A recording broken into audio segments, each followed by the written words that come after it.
Oke, selamat sore semuanya. Sore, Pak. Di kita berjumpa kembali ya kan di mata kuliah apa nih jaringan komputer. Iya, Pak. Di mana di sini kita membahas tentang referensi model OSI. Yang mana model OSI ini adalah berupa lapisan di jaringan ya. Tuh.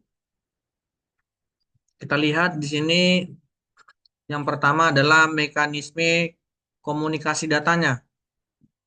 Berikut ini merupakan bagian dari mekanisme dalam komunikasi data. Nah, yang pertama di sini kita lihat ada network client, kemudian dia terhubung ke protokol, ya kan?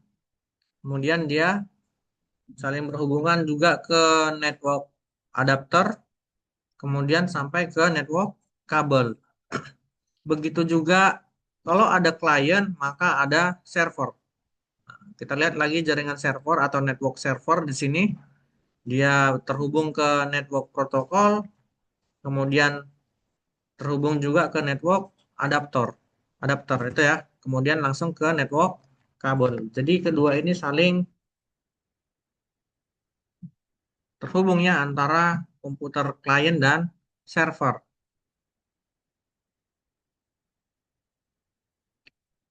Ada dua model yang dapat digunakan untuk menjelaskan mekanisme dari si komunikasi data pada jaringan komputer, yaitu model TCP/IP dan model OSI-nya. Sebuah badan multinasional yang didirikan tahun 1947 bernama International Standard Organization atau ISO yang sering kita lihat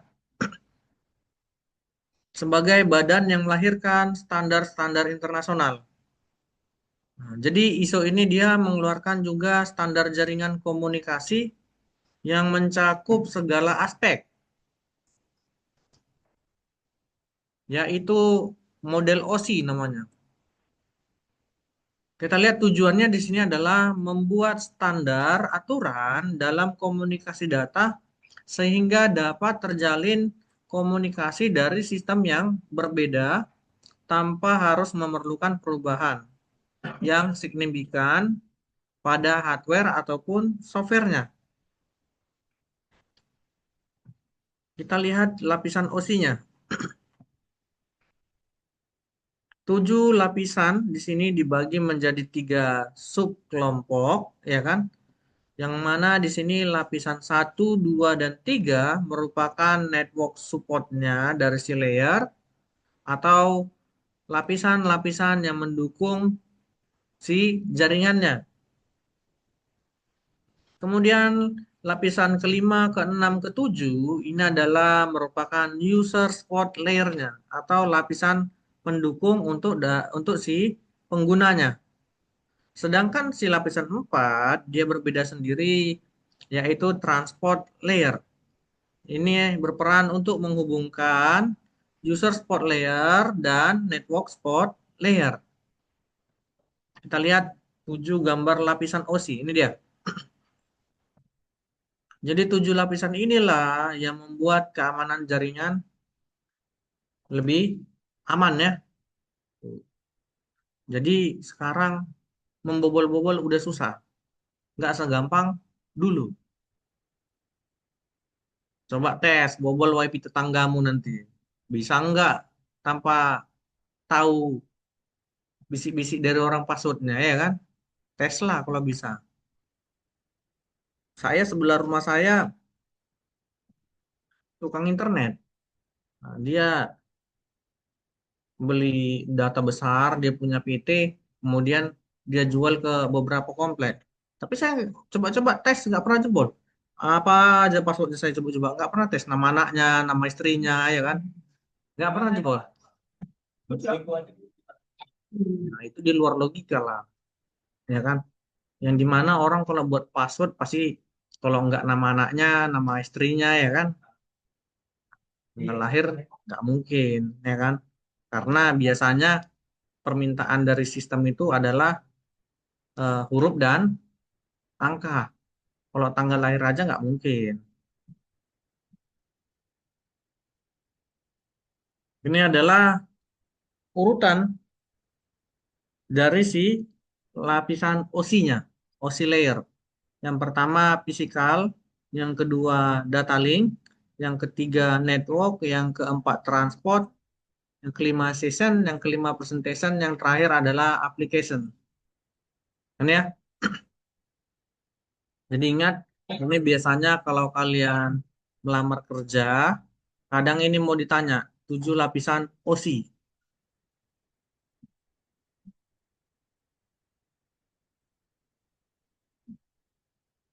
Open di dalam OSI adalah untuk menyatakan model jaringan yang melakukan interkoneksi tanpa memandang perangkat keras ataupun hardware-nya.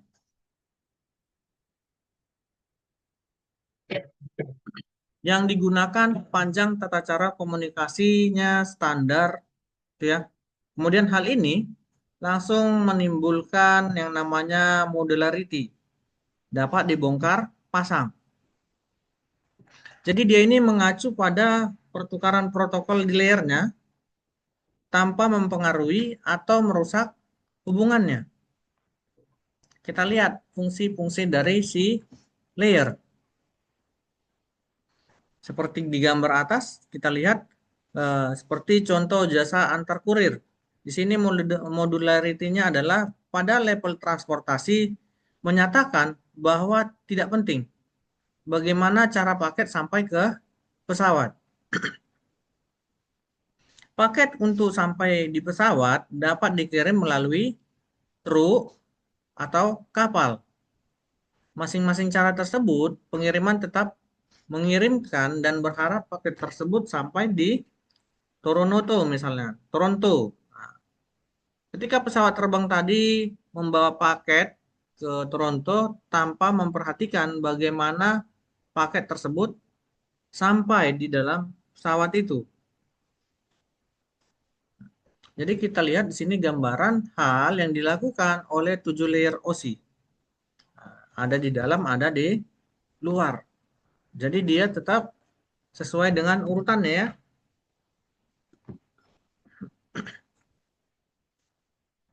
Kita lihat dari sisi pengirimnya di sini.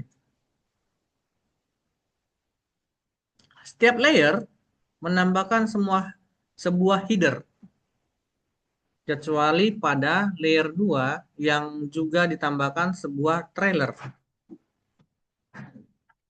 Di sini penerima setiap headernya dan trailernya dicopot sesuai dengan layernya. Nih dapat kita lihat ini adalah pertukaran data menggunakan model OSI. Nampak nggak?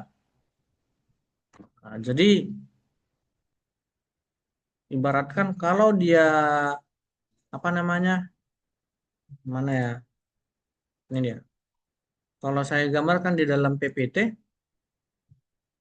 misalnya jaringan sederhana ya kan?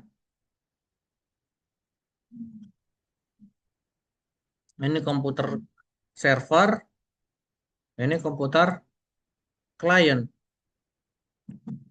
Ketika ini server ya misalnya, ini klien.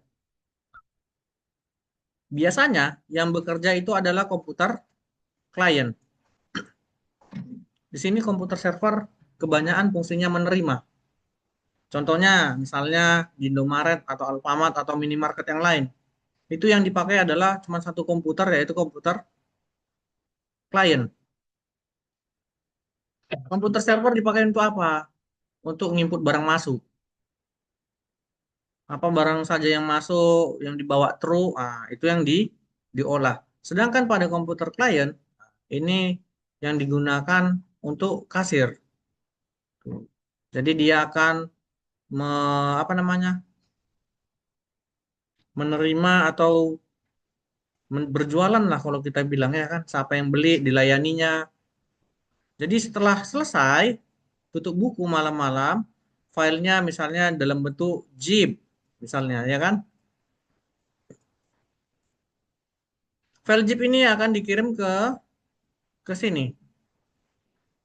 Bagaimana perintahnya? nanti ini akan buka aplikasi yang sama antara komputer klien dan server. Jadi punya satu aplikasi, ya kan? Jadi aplikasi yang dari server, dia menarik data, ditarik.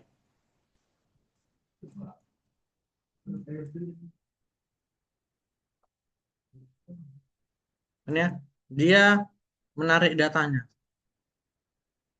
Jadi dari server inilah nanti akan dikirimkan ke server pusatnya lagi. Cuman di sini di toko terputus, nggak ada lagi yang namanya server di atas server. Maka program zip tadi ketika sudah ditarik sampai di sini, ini akan dikirim lewat email. Itu ya, akan dikirim lewat email. Email inilah nanti di-download sama orang IT-nya, tinggal diekstrak. Ketahuan lah berapa jumlah transaksinya di satu toko. Gitu ya, kira-kira pertukarannya.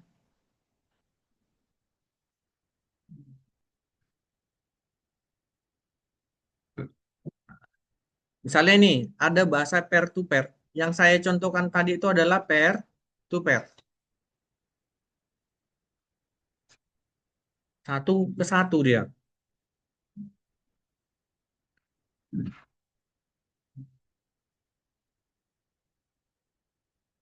Sayangnya nggak semua komputer di sini dikasih apa namanya kabel ya kan.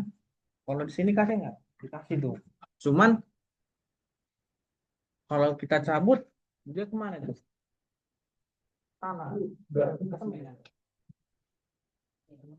Bahaya itu.